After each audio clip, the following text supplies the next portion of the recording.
vamos lá, a partir encontraram um papel, chamam aquilo de minuta do golpe, encontraram houve uma reunião com Salgadinho e Guaraná, chamam aquilo de reunião golpista, houve uma live, chamam a live de atentado ao Estado Democrático, houve uma postagem, a postagem é para desestruturar o Estado. O próprio Clezão, a investigação sobre ele foi colocada sob sigilo e a própria família não teve acesso. Isso foi denunciado pela família. Quer dizer, como é que a gente lida com uma república que quer esconder de nós não apenas como os processos são tocados, mas esconder os seus erros? Filtro trazendo agora uma notícia em destaque no site de Oeste do repórter de Brasília, Christian Costa. Novos documentos apresentados pela defesa de Felipe Martins enfraquecem ainda mais a denúncia da Procuradoria-Geral da República a respeito da participação do ex-assessor de Jair Bolsonaro na suposta trama golpista. Durante interrogatório no Supremo, os advogados entregaram planilhas do Gabinete de Segurança Institucional mostrando que Martins não esteve no Palácio da Alvorada nos dias 19 de novembro e 7 de dezembro de 2022. São justamente as datas apresentadas pela Polícia Federal e também pela PGR para mostrar que Martins teria participado das reuniões no Alvorada. Na versão das autoridades usada para denunciar Martins, o ex-assessor aparece numa lista como Felipe, com um N no final, e também como Felipe, com E, sem qualquer prova concreta de que seria ele. Já no documento oficial apresentado pelo GSI, que foi divulgado no governo Lula III, não consta o nome de Felipe nas respectivas datas. Bom, professor, a gente começa com o caso do Felipe, tem também a decisão envolvendo Jair Bolsonaro, mas sobre o caso do Felipe, que é um flagrante aí de abuso de autoridade, ontem a gente acompanhou o interrogatório, acho que ele estava ali muito ansioso para falar, depois de 2 anos, né, praticamente desse processo, se a gente relembrar, tentaram de toda forma forçar um acordo de colaboração premiada, acho que em todo esse período ali, o Supremo Tribunal Federal queria que ele fosse um outro Mauro Cid ali para corroborar, né, com algumas teses, mas ele seguiu firme, ficou 6 meses preso, segue com tornozeleira eletrônica e o pior, ele segue de alguma forma calado porque não pode conceder entrevista. Ele mesmo disse ontem que se considera um preso político, a própria revista Oeste fez um pedido de entrevista ao ministro Alexandre de Moraes, esse pedido segue sem deferimento, sem análise, enfim. E ele segue, e a gente percebeu ontem por que não deixam o Felipe falar, porque ele realmente apresenta de maneira muito clara, com elementos fáticos, com provas, toda a injustiça do caso referente a ele mesmo, né? E nada melhor do que a própria pessoa ali dando depoimento, o desabafo dele, todo o período que ele passou. Finalmente, né?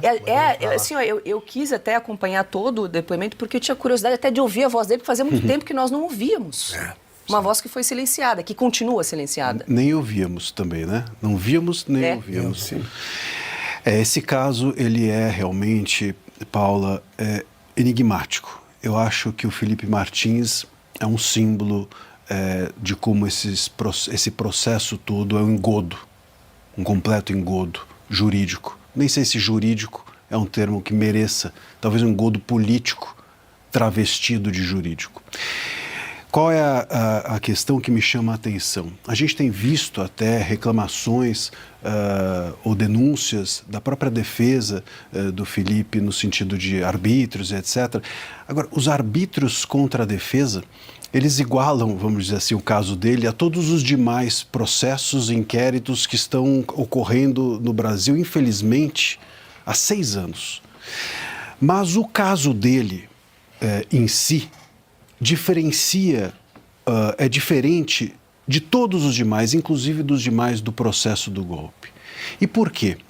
Porque todos os réus têm algum fato que faz com que eles estejam, se fatos sendo processados ou punidos. Fatos totalmente fantasiosos, mas fatos. Então, vamos lá. A partir encontraram um papel, chamam aquilo de minuta do golpe. Encontraram houve uma reunião com Salgadinho e Guaraná, chamam aquilo de reunião golpista. Houve uma live, chama live de atentado ao Estado Democrático. Houve uma postagem, a postagem é para desestruturar o Estado. Mas tem um fato. O fato, a partir dele, se fantasia loucamente, né? Mas o Felipe não tem o fato. Ele está sendo processado por um não fato. Ele está sendo processado por não viajar, por não estar, por não fazer, por não ir, por não editar a minuta que ele não mandou e que ele não viu numa reunião que ele não esteve. Então, assim, é isso que faz com que todos nós percebamos intuitivamente a injustiça desse caso. Mesmo quem não é do direito, mesmo quem não gosta do Felipe Martins, mesmo quem acha que houve um golpe, olha para o Felipe Martins e intuitivamente percebe que há uma injustiça flagrante, evidente, porque, novamente, está sendo processado ou punido, porque ele vem sendo punido nesses 2 anos ao silêncio e ao apagamento da sua história, por um não fato, ou por vários não fatos. Agora, Marcília, como a Paula lembrou, eles achavam que tinha encontrado um segundo Mauro Cid, que ele cederia, porque é um cara tranquilo, quieto e tal, vamos assustar esse cara, e ele não cedeu. E ele não cedeu. É por isso que ficou tanto tempo. A prisão dele me parece evidente que foi para delatar. Foi. Queriam um novo Mauro Cid, ou queriam um Mauro Cid turbinado. 2.0. Né? 2.0. E a verdade é que, curiosamente, embora o Felipe Martins seja um civil e o Mauro Cid um militar, o civil resistiu. Isso. O Mauro Cid, inclusive, o Felipe Martins, inclusive, seja mais novo que o Mauro Cid. O Felipe resistiu e o Mauro Cid não. O Mauro Cid embarcou na fantasia geral da República, da PGR, do STF, mas o Felipe resistiu. E essa resistência a delatar é que fez com que todo esse regime, ou esse sistema desmoronasse. E ao se desmoronar, constrangeu todo mundo. E ao constranger todo mundo, veio a necessidade de silenciá-lo, porque ele passaria a ser um denunciador ambulante de um processo que é um engodo contra ele e contra todos os demais. Um processo que está punindo as pessoas por exercerem a sua liberdade de expressão em lives, em posts, em reuniões, e etc, etc. Então, o Felipe Martins, ele é um símbolo porque é intuitivo, mas ele é um símbolo também de resistência. E essa resistência que tem feito com que ele seja silenciado. É um silenciamento horrível, mas é também um silenciamento, a meu ver, muito corajoso e heróico. Acho que tem um fato, Paula, que precisa ser rememorado aqui. Estávamos todos, não me lembro se o Piotr já estava. Numa noite qualquer, a mulher do Felipe Martins ficou assustada e ligou comunicando o seguinte: o diretor do presídio tinha colocado Felipe Martins numa ala comum, sim, em companhia de presos por crimes reais ali. Nós descobrimos que era um presídio estadual e falamos com o governador do Paraná e fizemos a denúncia. Não podia estar lá. Ele tinha sido removido pelo diretor do presídio. E eles voltaram atrás. Então eles tentaram assustar mesmo com a Solitária, a temporada da Solitária, e também colocando o Felipe junto com esses presos, e entre esses presos podia estar alguém disposto a prestar serviços aos carcereiros. E, Augusto, se me permite, eu acho que nesse sentido, algumas pessoas têm dito: o processo contra o Felipe Martins é kafkiano. Eu discordo. Ou algumas pessoas também têm chamado de erro judicial. Discordo. Kafkiano não é, porque o personagem de Kafka no processo, ele passou o tempo inteiro sem saber por que estava preso. A gente sabe por que o Felipe está preso. E era um caso. Era um caso. A gente sabe por que ele está preso. Ele está preso para delatar, ou esteve preso para delatar. Isso é pior ainda, porque havia um motivo, e esse motivo não é um erro judicial, é um cálculo judicial, o que torna tudo muito pior ainda. Deixa eu incluir a Ana, também quer fazer pergunta em relação ao caso do Felipe Martins. Quero sim. Boa noite, professor. Bom, professora, realmente toda a audiência... Bom, o Felipe muito preparado, né, para a audiência, provas sobradas, para usar, né, a linguagem de um desembargador do TRF4 de Porto Alegre, provas sobradas da inocência dele.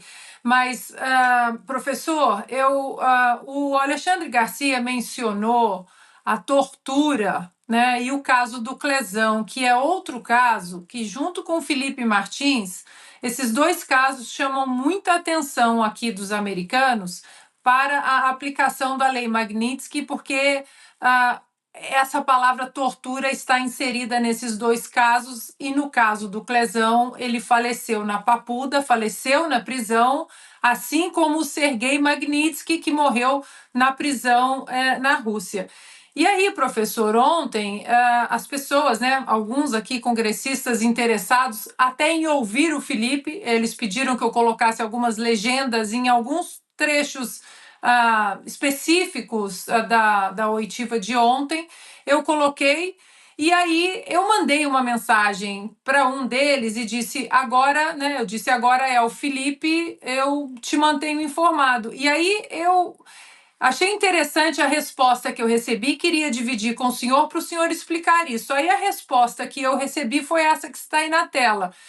Just keep in mind that there is no statute of limitations for the crime of torture. Ou seja, Ana, mantenha em mente que o crime de tortura não prescreve. E eu achei interessante e essencial esse lembrete, queria ouvir do senhor exatamente esse lembrete aí de um dos americanos com os quais eu falei ontem aqui.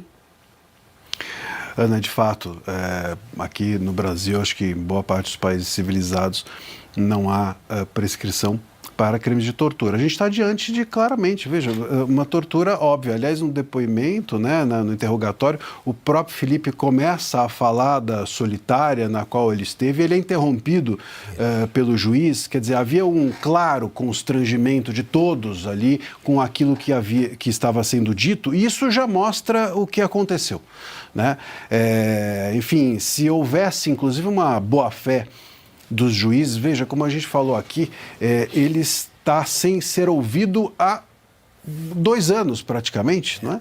Quer dizer, então, no momento que ele tem para ser ouvido, eles ainda não querem que aquilo que é constrangedor seja dito? Veja, se você está numa república de verdade, séria, e há um ato de tortura ou de possível tortura denunciada, seja pelo advogado, seja pelo réu, você, como autoridade pública, se interessa porque você quer resolver o problema. Você não é a República, você está a serviço da República, e se a República cometer um erro, você tem a função de corrigi-lo, até porque se você não corrigi-lo, você prevarica e comete crime. E é um juiz auxiliar que interrompe. É um juiz auxiliar que interrompe.